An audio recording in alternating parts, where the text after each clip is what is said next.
traveled extensively to Cuba on both U.S. passports and French passports that I have. No one in today's Cuba is singing, "I want to live in America," on the streets of Havana today. Cops don't carry guns. Blonde dolls are not sold at the market. Free education from cradle to grave means no student debt. Cubans export their medical expertise to the world for a price. Those docs for hire, direct from Havana, treat your gun violence victims. Treat your women of color facing deadly health risks during childbirth, not the other way around. Dices mutin.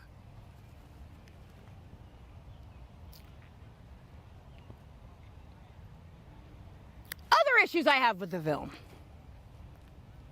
As I stated at the top, I passed some of my childhood in Washington Heights with my single mom, fresh off the boat from France.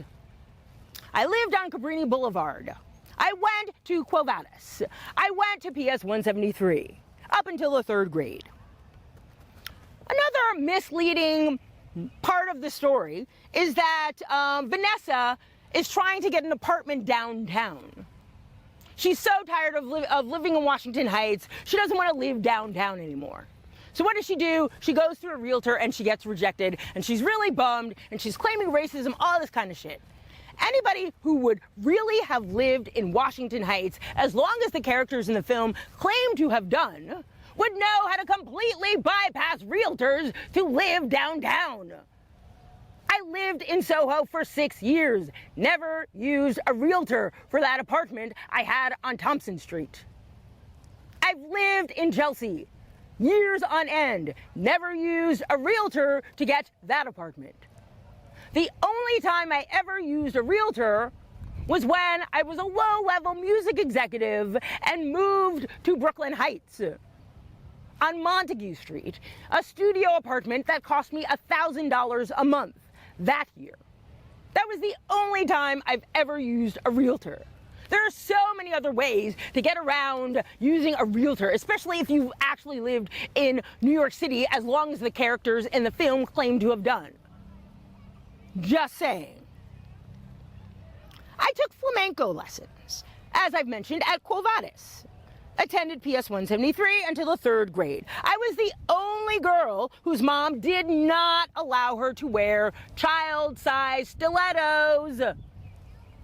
I wore sneakers and ballet flats with my red tiered skirt, my black leotard, and my castanets. Canella. I was the only girl not allowed to wear child-sized stilettos in flamenco class in Washington Heights that year, and that year, because my mom thought it was a shitty idea. All of the other Latina 6-year-olds wore child-sized stilettos to flamenco class and made fun of my sneakers and my ballet flats. Just saying. Why are there child-sized stilettos to begin with? Latinas of Washington Heights. Dites mutin.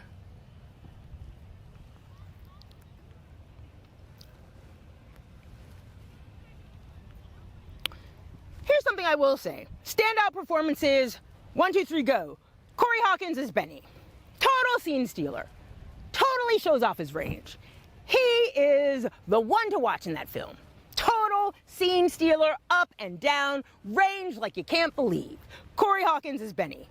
Another scene stealer, Gregory Diaz as Sonny. Gives great face, smart alecky shtick, he's super young, definitely a young actor to watch. Lights up the screen, awesome. Really enjoyed his performance. Also, didn't get enough screen time, Dasha Polanco. Gives good face as part of the Daphne Rubin Vega chorus. Needed way more screen time. Totally gives good face. Total comic relief. Dasha Polanco. Those are the 3 standout performances I saw. Still rolling, yep. Those are the three standout performances I saw in The Heights. Corey Hawkins as Benny, Gregory Diaz IV as Sonny, and Dasha Polanco as Kucha or Kuka. I don't even know. I'm not a Spanish speaker. Couple of missed opportunities that I think are worth noting. Anthony Ramos and Melissa Barrera, who played Vanessa and Yusnavi. So much potential to turn up the heat on their screwball comedy misfit romance. Chemistry, witty repartee, it was all there, but completely fell apart. When it could have totally helped lift the film above formula Hollywood schmaltz. Oh my God, it was so disappointing. They totally had the chemistry. They totally had it for a hot minute, and then boom, they ruined it. Same with the pool scene. The pool scene about the lottery ticket. They could have totally riffed way more on the Busby Berkeley gold diggers of 1933, and it totally fell flat.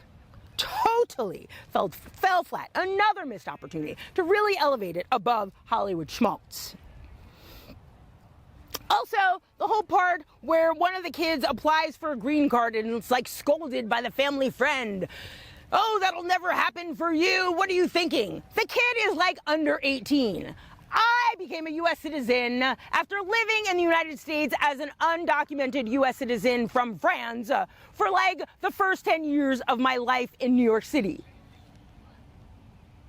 They give green cards and U.S. citizenship to kids if you come from a credible family and you have credible adults around you. No one's scolding you. You're never going to get a green card kind of bullshit. That doesn't happen. It's easier than you think if you're a kid with a credible U.S. citizen adult at your side to become a U.S. citizen. I became a U.S. citizen when I was 12. After living here for nearly 10 years, born in France, with a dual national mom from France and the U.S. It really was not that much of a big deal to become a citizen as a child. The way the film makes you believe. The whole rivalry between Lin-Manuel Miranda's shaved ice guy vendor and Mr. Softy, so not true to life. That is total bullshit, especially the way Miranda totally reacted in that scene. That was a total bullshit scene. The Mr. Softy scene, total bullshit. Totally took away from the narrative. Total bullshit, that scene. And here's my overall kind of criticism also, on top of the Miami political establishment thing. I don't know if folks remember that Cosby spin-off show, A Different World. The way they would always feed you black history facts with little regard to the narrative. Bang you over the head with black history facts. A Different World, the Cosby Show spin-off. That's kind of how In the Heights felt to me. Bang you over the head with Latin American history facts without style or narrative. That's kind of how it felt. There's no reason. There's no reason why they had to have the corny kids asking about Latin American history with the product placement of parrot food products in the background. There's no reason for that.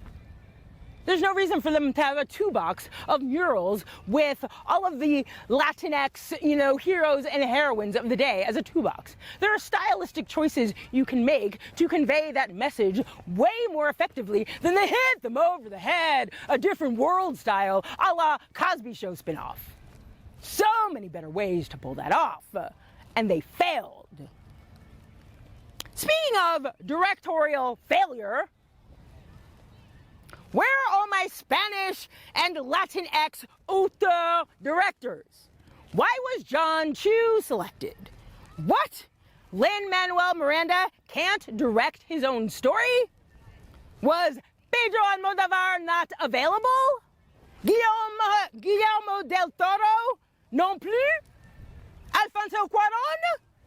Alejandro González Iñárritu? I can't pronounce his name. But what happened to those Oscar-winning directors? Why were they not in the mix to direct In the Heights? Pedro Almodovar, Guillermo del Toro, Alfonso Alfonso Cuarón, Alejandro González Iñárritu. Why were they not on hand or in the mix to direct In the Heights? Oscar-winning A-list directors, Latinx. Why was John Chu selected to direct that monstrosity In the Heights? Pedro Almodovar not available? Guillermo del Toro not available? Alfonso Cuarón not available? Alejandro González Iñárritu not available? Did Warner Brothers just not dig deep in their director search? What the fuck? Long story short, thumbs down, In the Heights. Signing off, this is DJ Muteen with the video blog, HowIMetYourFather.life.